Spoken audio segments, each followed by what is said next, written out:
Wayne Pacelle, of course, a lot of news, a lot of interest in Washington these days in the issue of animal testing because of this horrific experiment on dogs that was carried out of the country, but which was funded and approved, I guess, by Dr. Fauci's organization. Can you share with us what you know about this particular experiment? I mean, all animal experiments are pretty horrible, but this was off the charts. Yes, well, there's some dispute about it and whether the National Institutes of Allergies and Infectious Diseases actually approved it. But the experiment that has been widely covered involves beagles. I have a beagle, so it's very personal for me. They're very gentle, sweet dogs, and it's precisely because of that disposition that some of the experimenters use them. And it was for a drug development program, and their heads were in a chamber with maggots and other insects, and they were vulnerable to the attacks of those insects. And, it's just ghoulish. And this is not anything new, though, George. This is very important to remember that the United States has been supporting this work through the National Institutes of Health and its respective health subsidiaries like the Infectious Diseases and Allergies group for many, many decades. And what's most important, I think, is that the US Food and Drug Administration, under a 1938 statute called the Federal Food, Drug, and Cosmetics Act, that's a statute that regulates cosmetics, drugs, and food, for safety purposes, something that's a noble purpose. But under that statute, animal tests are required, absolutely mandated for every new drug. So an Alzheimer's drug, a cancer drug, an arthritis drug, even if the animals don't contract the disease, you've got to go through a battery of first rodent tests and then other mammalian tests, typically with dogs and primates. So George, we're talking about all the pharmaceutical companies that are doing drug development, plus the United States through the National Institutes of Health and these other health-related agencies that do drug development. The FDA tells every one of them, under statute, you've got to use animals for testing. Do you have a sense, I know it's hard to tell what is in people's hearts, but do you have a sense of whether the members of Congress who are pursuing this are interested in lopping off the doctor's head, or are they genuinely more interested in animal testing and animal welfare? Well, I think that animal testing is one of those things that's typically concealed. We don't get a close look at it because the folks doing it don't want to publicize that primates are used or that beagles or other dogs are being used. So when it comes to light, it's jarring emotionally. Dogs are members of our families. And for them to be subjected to ghastly experiments where they're attacked by insects or, they have some other, terrible procedure that's conducted on them, people think, oh my God, I would never treat an animal that way. But then they think, in some cases, well, if it's being done for noble purposes like human health, then maybe we've got to swallow it.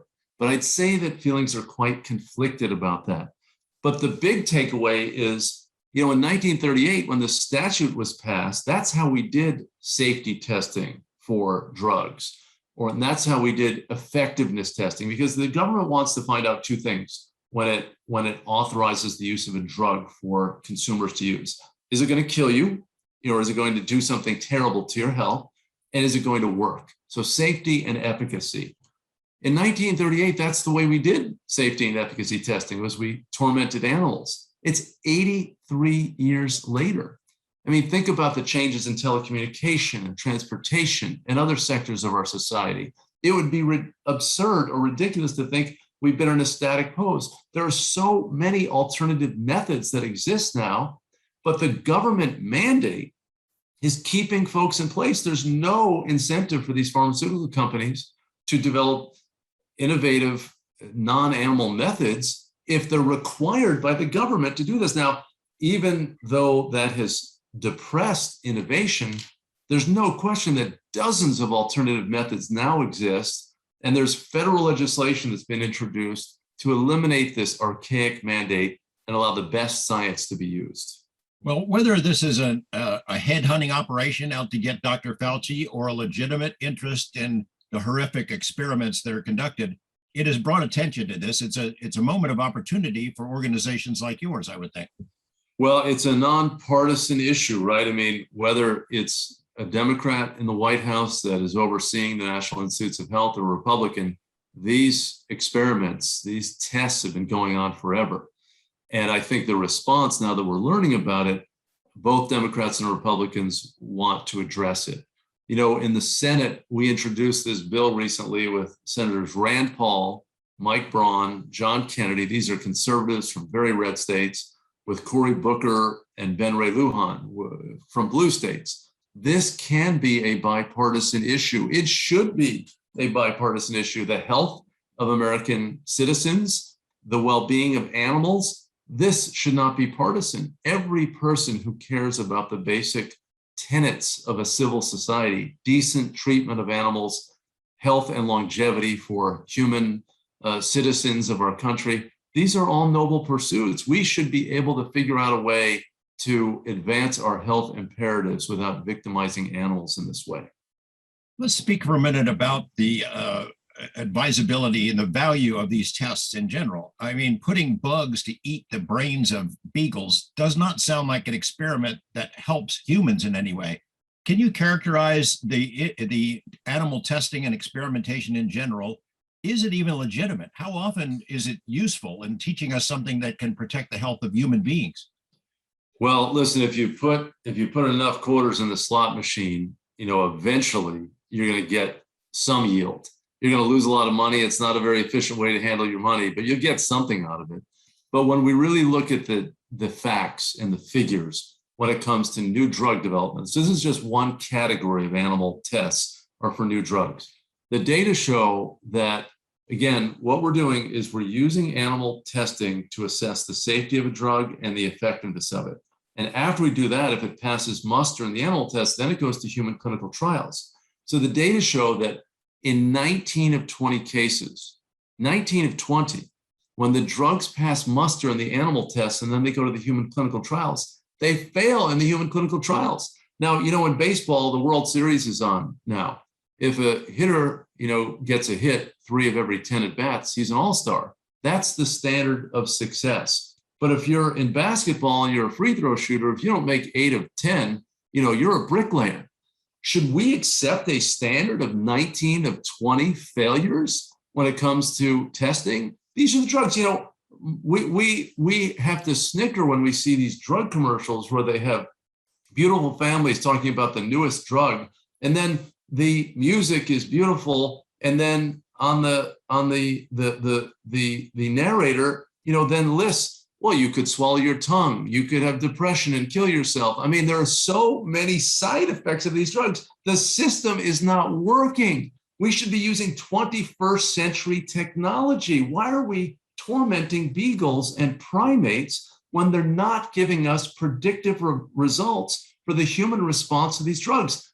These are tests that are showing the animal's response to a drug, not the human response to a drug. That's why we have people, we have safety protocols, and we already use people in these human clinical trials. And that's the way to do it, along with these new 21st century technologies to screen before we go to human clinical trials. Can you describe the numbers, the scope of animal testing that's allowed in the US? I've seen anywhere from 25 million to 100 million a year. That's a lot of animals, and the kinds of animals. It's not just dogs, it's all kinds of different species. Well, in 2000, the Congress passed an amendment to the Animal Welfare Act to stop counting mice, rats, and birds, and to forbid their coverage under the protective standards of the Animal Welfare Act. Now, these are not very protective standards, but it's basic housekeeping. You know, give them water, give them food, don't torment them unnecessarily. So we didn't even count them. So there's no actual estimate. So you've got the government spending billions of dollars supporting academic institutions and pharmaceutical companies. And that, you know, is just a huge number of animals. Then you've got the private industry testing. So there's cosmetics, there's chemical testing to assess whether the chemicals are toxic in the products that are in our lives in so many places. Then there's the new drug development, which is the category that I think, and the data show, is the largest category of animals used in testing purposes. I think it's certainly millions, George.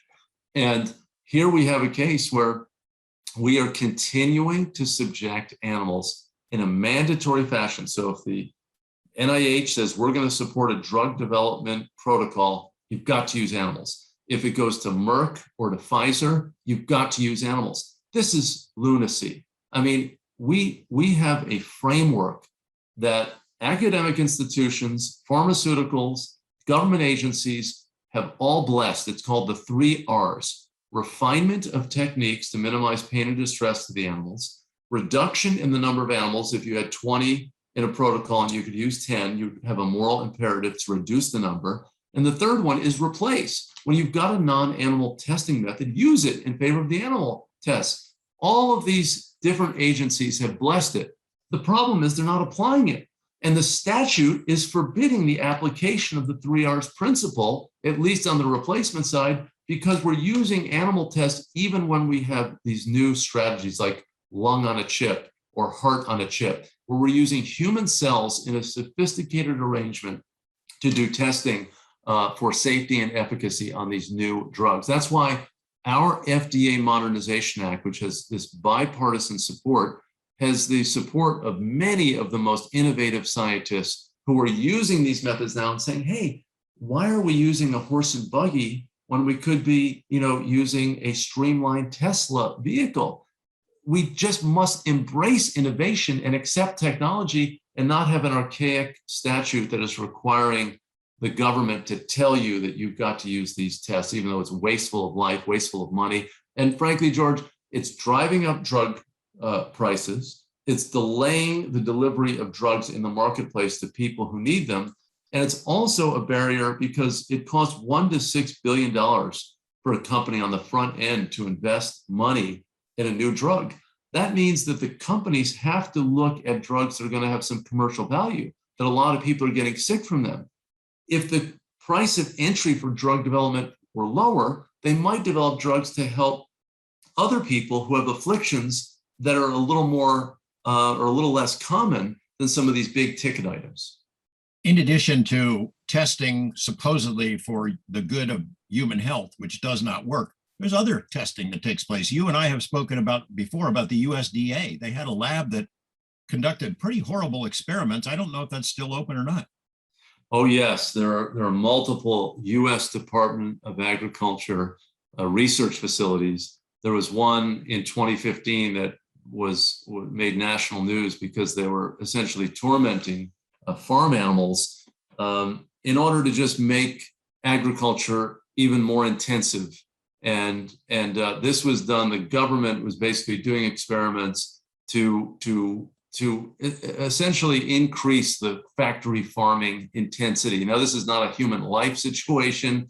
You could say, well, it's food production. Well, we know that a lot of these factory farms are terrible for an efficient use of food resources. So it's even a real stretch for them to argue in that way. In fact, the guy who blew the whistle on this in Nebraska at the U.S. Meat Animal Research Center now works for Animal Wellness Action. He's a PhD epidemiologist and a veterinarian, and he was so sickened by these ghastly experiments that he called them out.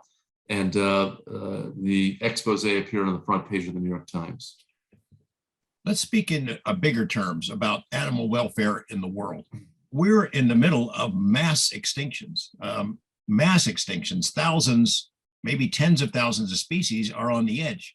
And yet at the same time, the number of animals in the wild is dwindling.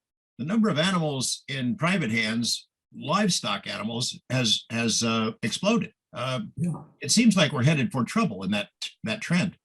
Well, it's an amazing moment in the history of human civilization, that domestication, which started around 10, 12,000 years ago, we now have more large domesticated animals in terms of, not talking the every kind of animal, but the cattle and the pigs and the sheep.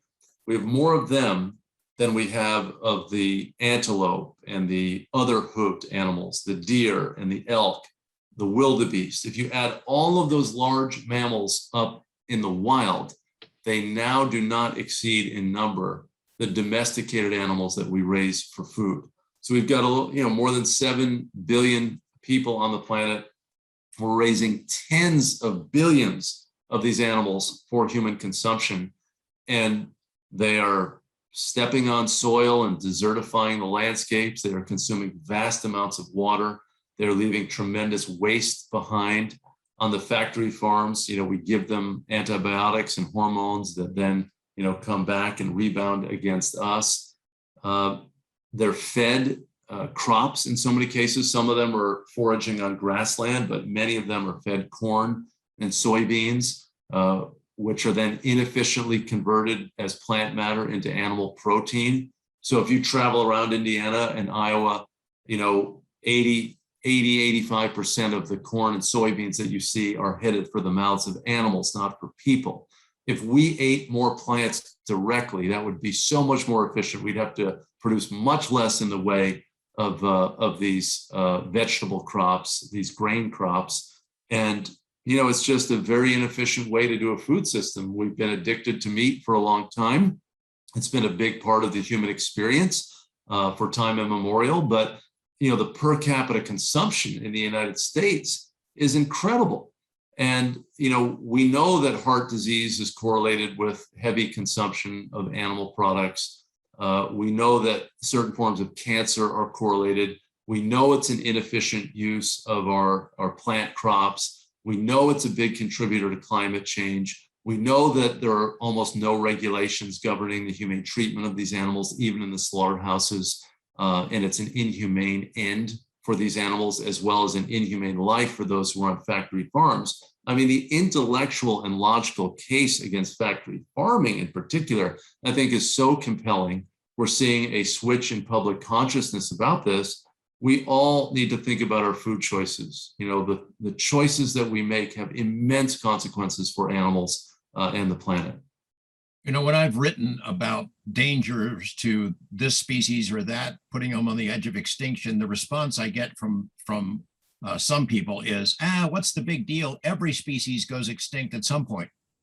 But the rate of change that's happening now, the vast wave of extinction that's underway, it affects us. It affects our long-term prospects for longevity, in that, you see the Amazon rainforest, the lungs of the world, being wiped out, just tens of thousands of acres at a time, so they have more room to grow cattle. It just seems like at some point humans wake up to, hey, this is our survival, not just animal species survival.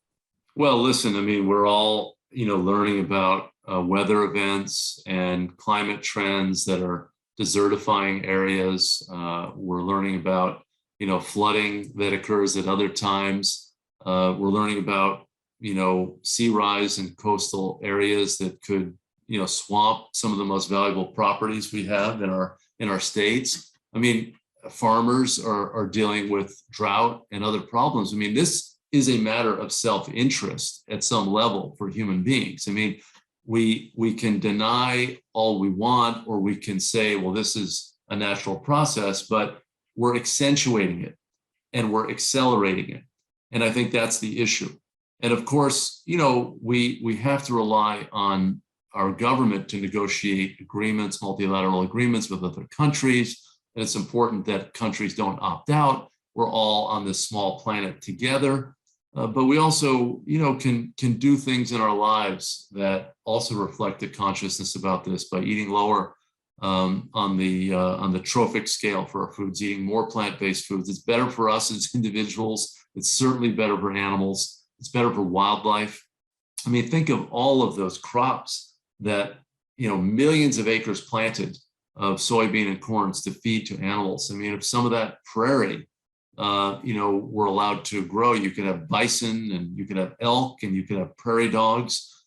You could have those intact ecosystems. We have preserved national parks and national forests. So we've done an admirable job in preserving our public lands. But increasingly, we recognize that those are smaller, areas and ecosystems. You need larger spaces for animals to migrate and move and to have ecological processes move forward. And, I think it is enlightened self-interest, but it's also just part of our humanity to recognize that other species matter. Other animals give us great joy, whether they're domesticated animals in our lives or they're wild animals in their native habitats. There's a reason that we have more than 300 million visits to America's national parks. People go to see the beautiful landscapes, the mountains, the rivers, the glaciers, but they also go to see the living community, the biotic community. They love to see bison. In Yellowstone, people love to see wolves. Why states are slaughtering wolves at this time when we know so much about their ecological effect in helping ecosystems? It's downstream, but they reduce erosion because they limit the elk populations, and that limits grazing, and it means that grasses can flourish and there's less sediment that flows into rivers, which makes them, murky and destroys some of the life promoting qualities of the rivers. These are all connected issues. The first notion, as Aldo Leopold said, of intelligent tinkering is to keep all the parts. We need to keep all the parts. And to lose an elephant during as a species in our lifetime, or the Bengal tiger, what a condemnation of our era if that happens. I mean, we are custodians and we are keepers. I don't understand why anyone would think that this is not a moral calamity to lose a species. A lot of these species have better PR than others, polar bears. I think people see that as, oh gosh, that's a tragedy. They're going to go away. Nothing we can do about it. When we are in fact directly related to it, our activity is hastening that extinction. Koalas are in trouble. But for every one of those that we know about, there's smaller species, birds, insects, amphibians, invertebrates of all kinds that are disappearing. And each time they disappear, it affects something else in the food chain, in the nature of life, right? We've never been alone on this planet. We as a species have always interacted with animals. Animals have always been at the center of the human experience. We enjoy these animals that are important for our own health and well-being, emotional, as well as just the systems of life, the water, the soil, the air. All of these things count and they matter. And again, we're trudging forward at times, thoughtlessly raising habitats. I mean, to destroy the Amazon, which is the lungs of the planet, is just a self-destructive activity for us. We can only take so much. People think that this planet, is so durable. It is durable in terms of the hardness of the crust and what's below it, the mantle and the core. But there's a thin, fragile zone of life on the surface of our planet, between the surface going down a few feet all the way to the atmosphere. And we have done damage to it. We continue to do damage to it, but it's not too late for us. And I think this is where we have to have good policymakers who advocate for sensible laws to constrain the worst excesses of human behavior. And I think we have to live our lives in a way that's conscious, not throwing so much plastic out there, not eating as much meat, not spewing so many, pollutants into the environment. It's one small planet, 7 billion of us. That's a lot on a planet that has 70% of its surface that's covered by water, and of the land mass, not all of it's arable. I mean, we're stressing the system here. Could you speak for a moment about I want to go to wolves first. So AWA scored a pretty big victory here in getting a judge to rule to stop, was it Wisconsin, stop the wolf slaughter? President Trump, just days before the November 2020 general election, where he lost to Biden, sent his Interior Secretary to the Great Lakes region to announce a delisting of wolves, to remove wolves from the list of threatened and endangered species. Did so because there are some wolf-hating rural communities in these states that are swing states like Michigan and Wisconsin. Some of the ranchers don't like wolves. The hunters want an opportunity to kill them and shoot them. And they did that, and then the wolves were taken off the list officially in January. And Wisconsin, Idaho, and Montana basically said, we're going to allow seasons. 90% of the 1,500 wolves in Idaho are set to be killed this fall. 85% of the wolves in Montana, and about half the wolves in Wisconsin. So Animal Wellness Action sued in state court and won just this past Friday to forbid wolf hunting this year and into 2022, and we hope to extend that. That has protected a whole bunch of wolves, but now we've got the threats that are looming from Montana and Idaho, and we're appealing to Interior Secretary Holland, the first Native American secretary who has not said a whit about these terrible plans that Idaho and Montana and Wisconsin have hatched, not doing anything. Tribal leaders are meeting with her very soon to urge her to take action, because the wolf has a central place in Native American cultures throughout the United States. It's part of the creation stories. It's a brother.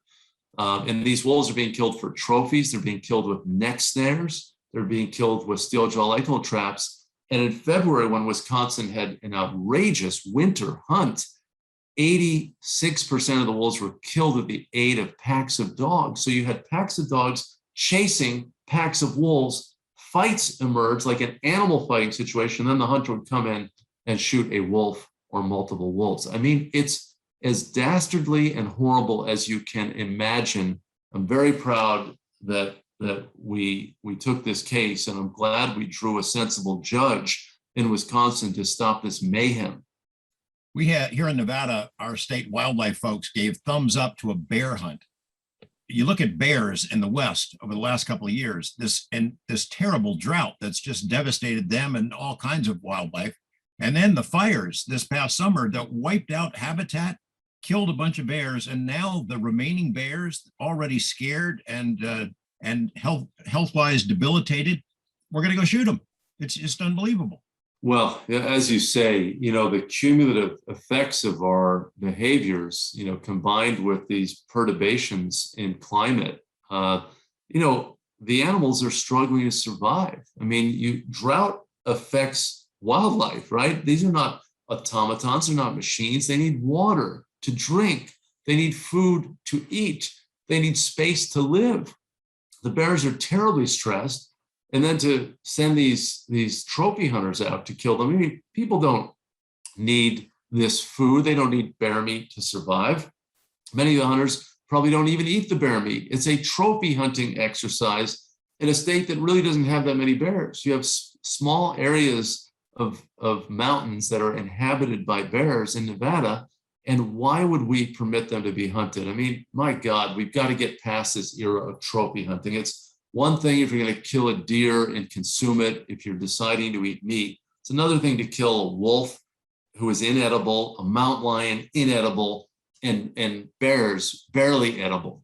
It's just something that is mystifying to me. Why someone would take pleasure in killing a magnificent animal is really beyond me. One other question, then we'll wrap up. Mink. AWA has a campaign to end mink farming, or at least to change it. Can you speak about that and why it is directly related to human health and future pandemics? We are really, really urgently advocating the Congress to ban all mink farming in the United States. It's a terrible example of factory farming applied to wild animals. Mink are solitary, aggressive, carnivorous animals. They defend their territory against other mink, yet they're bunched together on a factory farm with mink multiple mink in a cage. George, the horror of seeing them attack each other, with some of them, the weaker animals just giving up and the others cannibalizing them, is something that I'll never forget. So just on the issue of the inhumane living conditions and the social aggression, it's disqualified.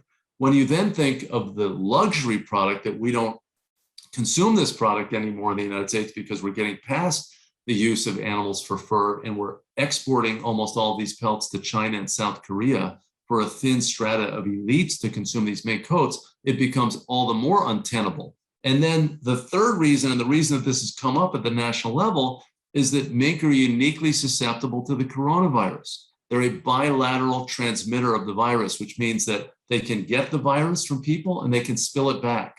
There have been 450 mink farms in the United States and Europe that have had outbreaks of the coronavirus. And in 3 cases, a variant has developed at the mink farms, because when thousands of mink on a factory farm are infected and it courses through the population very quickly, they all get infected. That means that many more possibilities for mutation. And that's how a variant forms. So we're playing Russian roulette with zoonotic diseases. A new variant could emerge from a mink farm, as it's done in France, Denmark, and in Michigan. And this could eclipse the vaccines that we're now using to inoculate people against the virus. I mean, the virus almost certainly started at a live wildlife market in China. And this was a cautionary tale for us to stop bringing wild animals into our midst, keeping them in terribly inhumane conditions, stressing them, and allowing interactions between people and those animals. That's what we're doing on mink farms. It's the mink farm workers who interact with the mink, who then spread it to their family members and friends, and that's how it ricochets all over the world. Circle back around to where we started. Whether members of Congress are interested in chopping off the head of Dr. Fauci or are legitimately interested in the abuses of animal testing, or both, this is a moment of opportunity for organizations like yours, AWA. You know, the pressure that Republicans are bringing on Dr. Fauci is probably motivated by their dislike of Dr. Fauci, but this precedes him.